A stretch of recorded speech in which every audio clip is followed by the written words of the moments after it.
Cyflwyno fi'r derwydd anrhydedd William Irfon Griffiths, Comins Coch, Aberystwyth. Fel pob gwir grefftwr, gŵr diemhongar, dyfal a diddorol yw. Cadw gwenyn yw ei brif ddiddordeb hamdden, ac fe gasglodd brofiadau hanner can mlynedd o fod wrth ei grefft ar gyfer ei gyfrol Dyn Mel. Ymysg-cyfraniad sylweddol y gyfrol yw'r rhestr a'r defnydd sydd ynddi o dermau wenwyna Cymraeg. Ei enw yng ngorsedd fydd Will Cornell.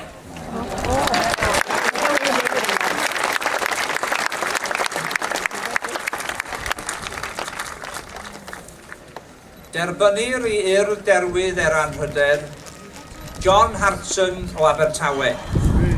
Ef yw un o'r lleisiau cyfarwydd bellach ymyd sylwebu pêl-droed yn yr iaith Gymraeg.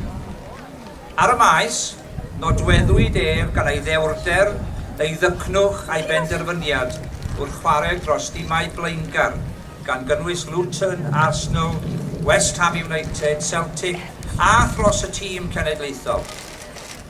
Yn dilyn triniaeth meddygol llwyddiannus, aeth ati i lawnsio sefydliad John Hartson mwyn codi arian a hyrwyddo ymwybyddiaeth achos cancr y ceilliau.